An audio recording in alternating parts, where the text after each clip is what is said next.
Yo era pescador en Honduras, pero una sequía acabó con los trabajos de pesca y tuve que irme de casa.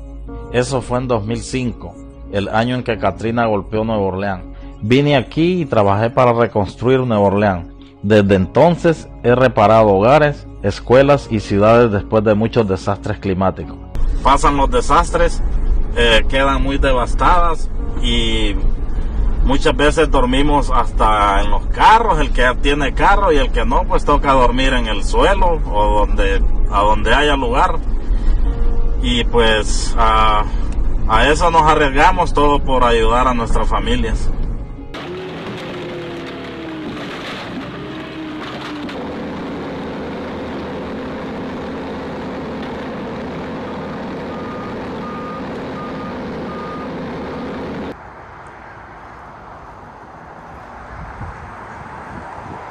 Resilience Force is a national nonprofit or NGO in the United States. We work under a thesis that there is an ecosystem of workers in the United States, a lot of whom are migrants, not solely migrants, but a lot of whom are migrants from Latin America, who have spent the last 15, 20 years responding to natural disasters here in the United States because they recognize those natural disasters as an opportunity to work. When there's a hurricane or a flood or a fire, cities need to be and communities need to be cleaned up and rebuilt. And that often falls to this workforce to do. And so over that last 15, 20 years, there has developed a real vocation of people who call themselves resilience workers. That's where we get our name, who respond to natural disasters and do the hard, important, dirty, and dangerous work of cleaning up after hurricanes, floods, and fires. Because that population are migrants, and because it's generally a population that doesn't have a lot of political power, they very often get taken advantage of. People don't pay them what they negotiated and threaten that if the migrant worker complains that they will have to deal with immigration and possibly be deported. People have to clean up in very dangerous areas where there's fiberglass and other toxic substances and aren't given PPE to protect themselves, or they're up on roofs and they're not given harnesses to strap in that will prevent them from falling off into their injury or death. So what Resilience Force does is it goes in on the ground and it works with these people and it helps give them the tools to ensure that they get paid, that they are safe at work, that they are well taken care of, and that they are an honored and appreciated part of the American workforce.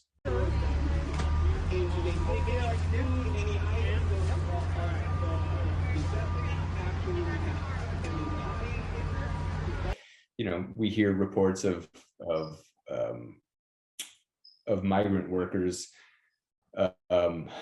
being trafficked, you know, being brought in from out of state by subcontractors, sleeping 6 or 7 to a room in a motel somewhere and nobody being tested for COVID, one person having COVID, then all of them have COVID. So there are a lot of dangers that await this workforce when they actually go about trying to pitch in and help and rebuild communities, and in the process earn themselves a paycheck.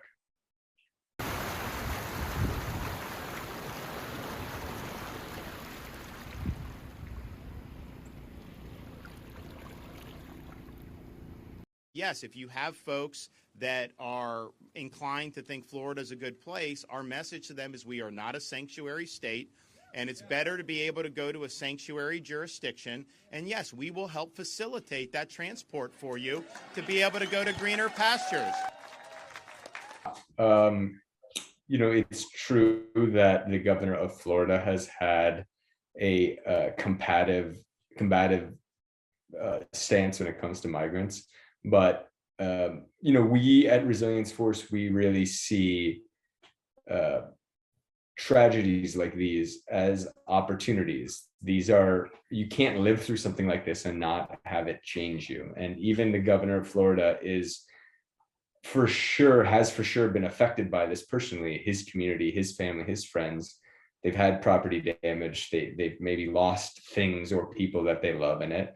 And so what we have often seen in past natural disasters, and what we hope to see in this one, is actually an opening where people can come to see the importance of these workers in rebuilding and restoring community.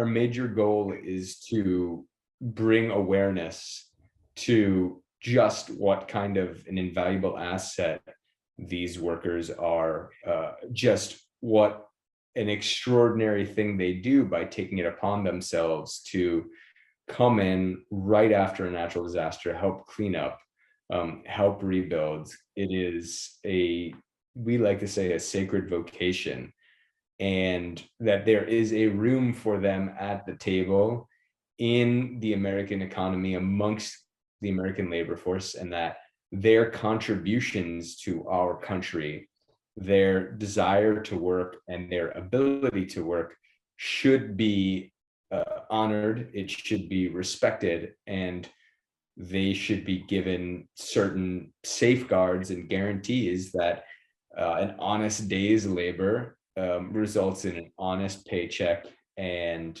it can be performed without a trip to the hospital.